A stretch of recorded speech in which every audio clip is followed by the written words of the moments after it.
नमस्कार, न्यूज़ 18 देख रहे हैं आप और आपके साथ मैं हूं जास्मिन शर्मा। मेरे साथ खास बातचीत करने के लिए retired major general SVP Singh sir हैं। सर, बहुत बहुत स्वागत है इस पॉडकास्ट में आपका। जय हिंद, जय हिंद। या एक्चुअली जय हिंद बोलना ज़्यादा ज़रूरी है इस टाइम पे, जब जो सेंटिमेंट हमारे पूरे देश का इस वक्त है। हर कोई ये चाह रहा है कि पाकिस्तान ने जो हिमाकत की है उसका बदला उसकी भाषा में दिया जाए।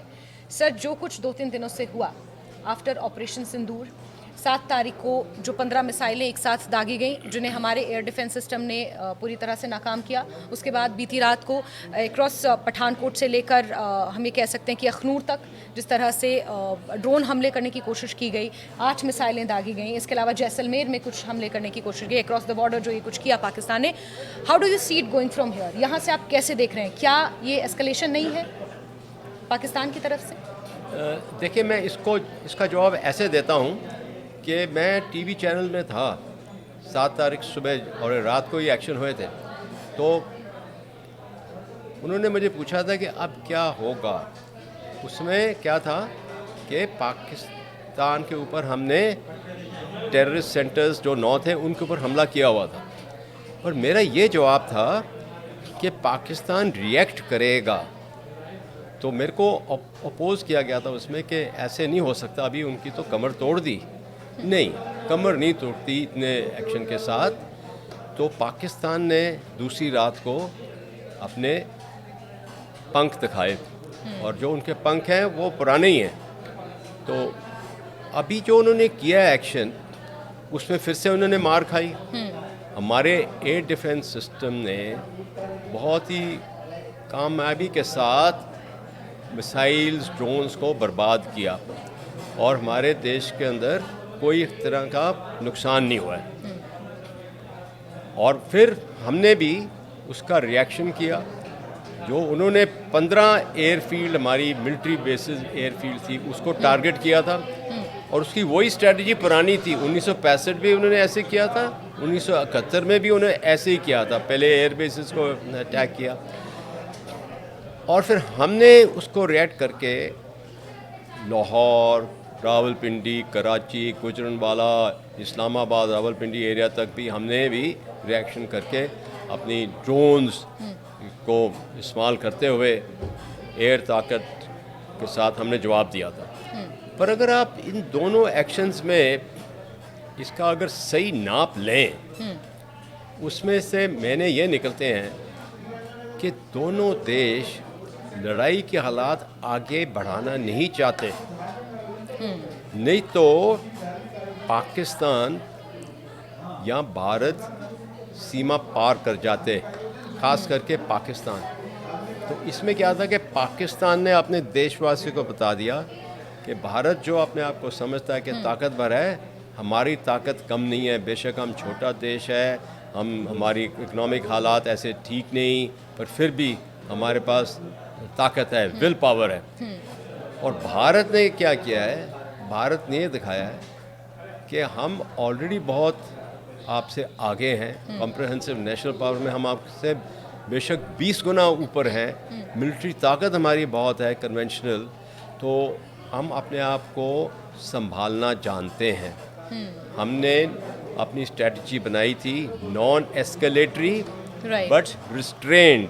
तो सर, क्या यही कारण है कि अमेरिका जैसा बड़ा देश इस बात को कह रहा है, और अभी जैसे अमेरिका के उपराष्ट्रपति का भी बयान सामने आया कि दोनों देश अपने आप निपट लें, ये हमारा मामला नहीं है, हम इसमें कुछ नहीं कहना चाहते, ये अमेरिका की तरफ से बयान आया। और एक महत्वपूर्ण बयान ये भी सामने आया अमेरिकी उपराष्ट्रपति जेडी वेंस का कि I hope this doesn't turn into a nuclear war.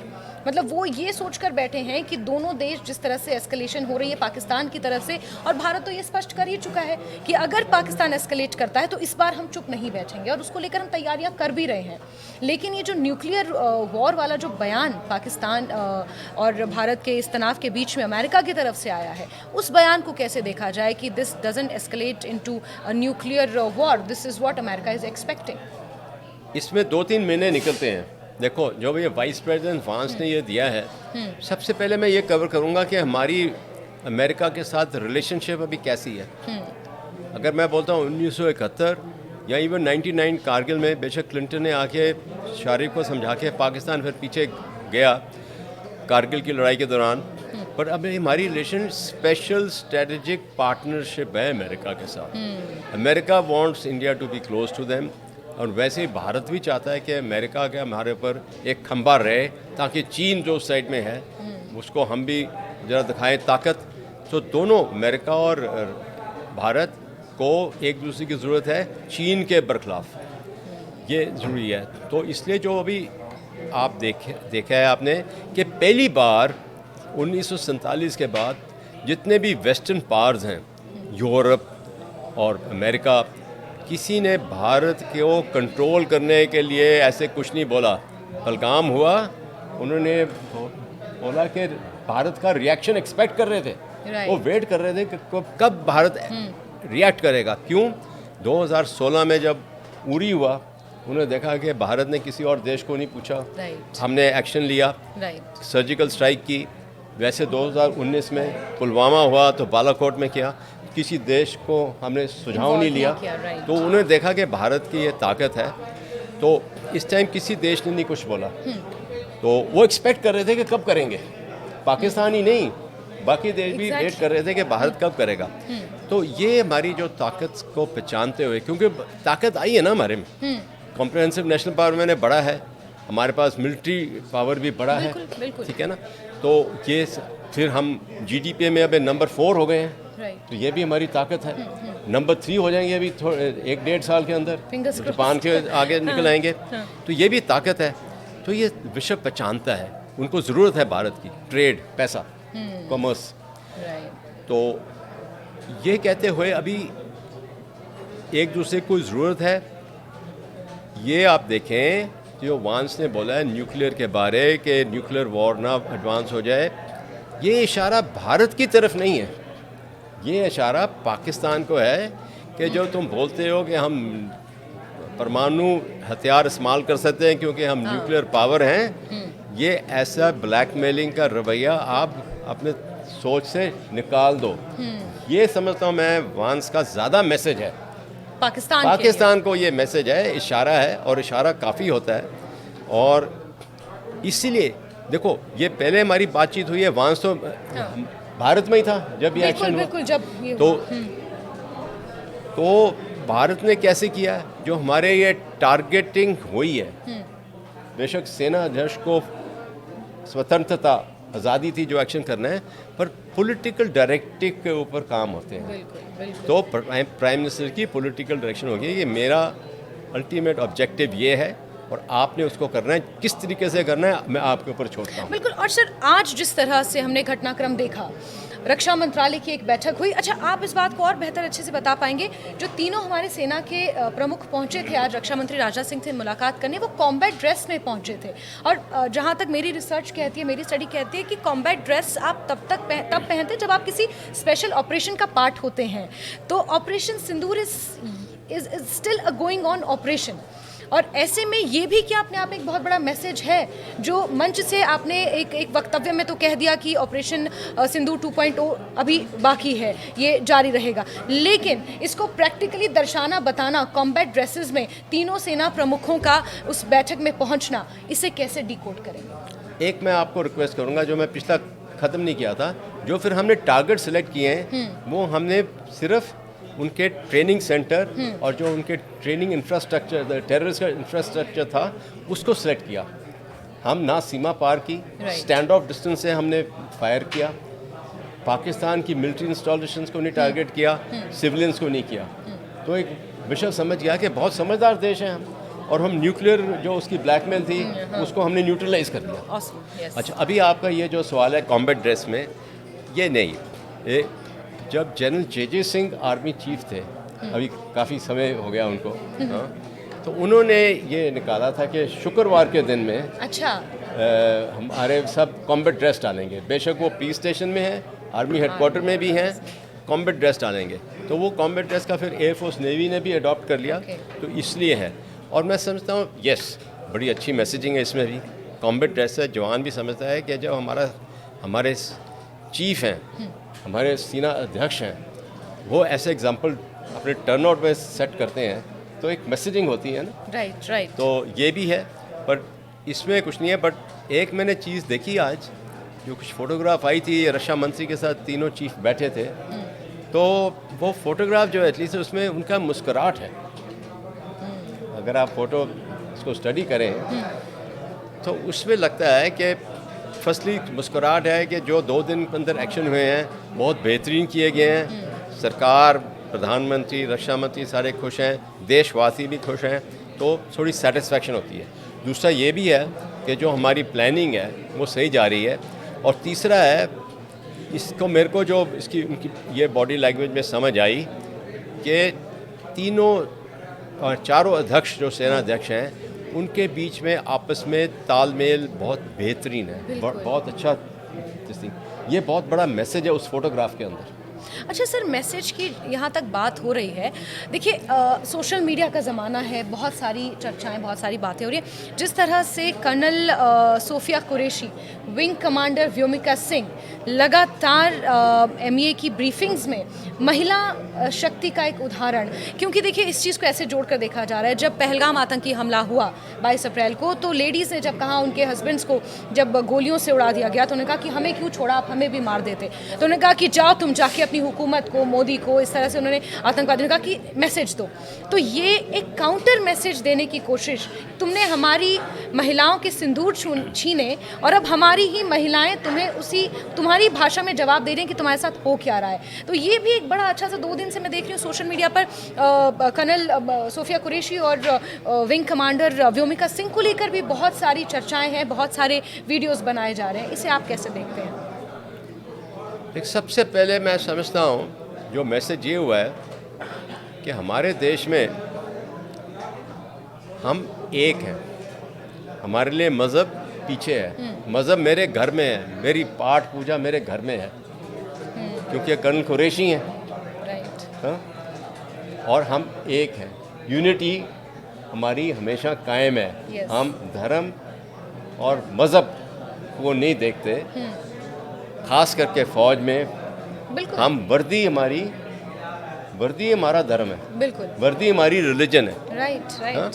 तो ये मैसेज दिया है पाकिस्तान को, खास करके मुनीर को और उनके देशवासियों को भी, कि आप लोग तो धर्म की बात करते हो, हिंदू मुस्लिम की बात करते हो, यहाँ पे तो हम सब एक हैं, आप क्या बात करी जा रहे हैं?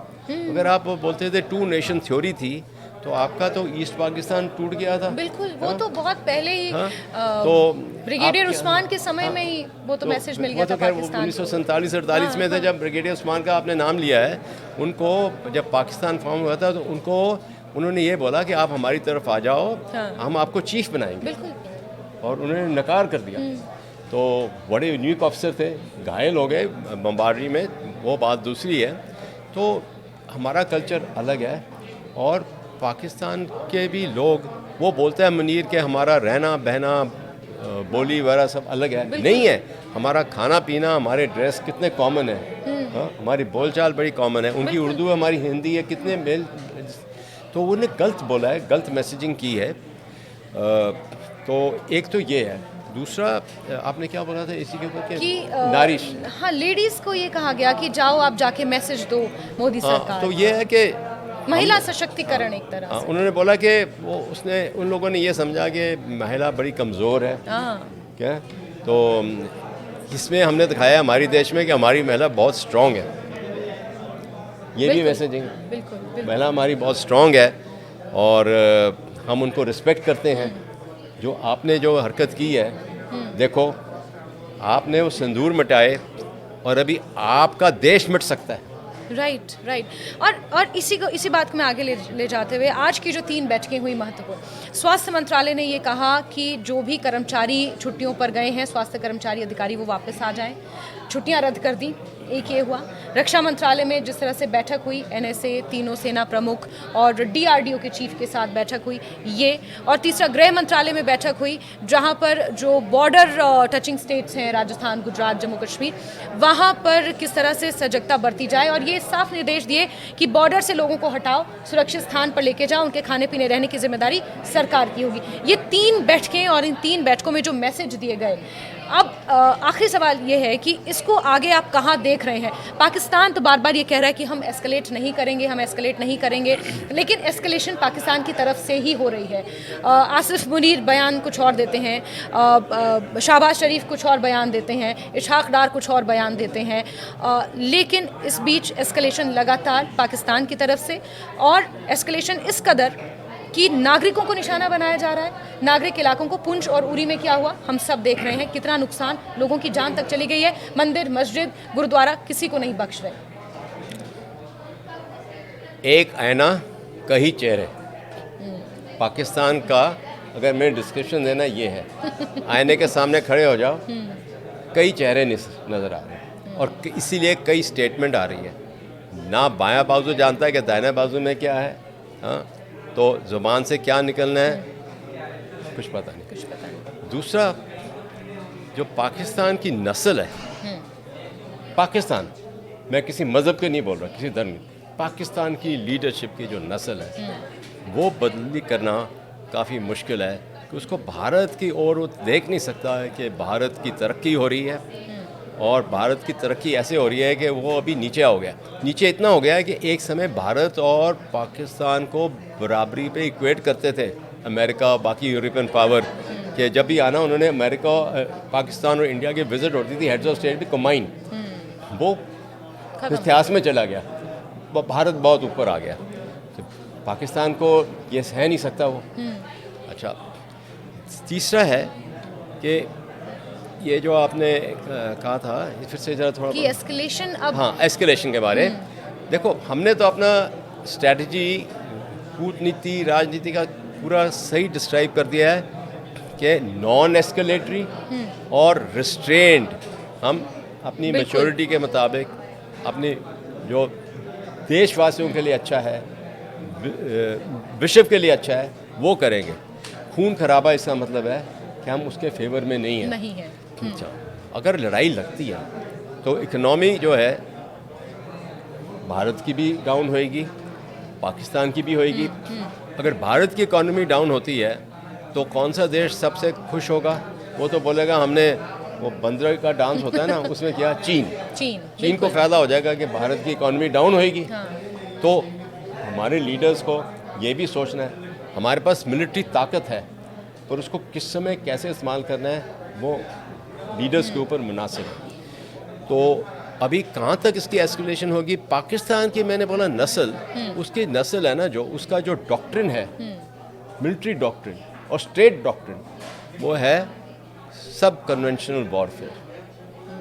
ये हम कन्वेंशनल वॉर की हमारे पास ताकत नहीं है। न्यूक्लियर वॉर दुनिया मानेगी नहीं, खात्मा हो जाएगा दो सबका। तो उसका सब कन्वेंशनल वॉरफेयर में प्रॉक्सी वॉर, जिसमें टेररिज्म, इंसर्जेंसी, टेररिज्म, जो टेररिस्ट का काम करता है वो करते जाओ, ओवरग्राउंड वर्कर्स, स्लीपर सेल्स, उनको कायम रखो। और वही देखो, आज सामा में रिपोर्ट थी कि सात आए, तो आ गए ना, वो आ गए नहीं, उनको ढेर कर दिया, वही हाँ, क्लियर तो कर दिया, पर उनकी हिम्मत है, अभी भी उन्होंने नहीं सीखा।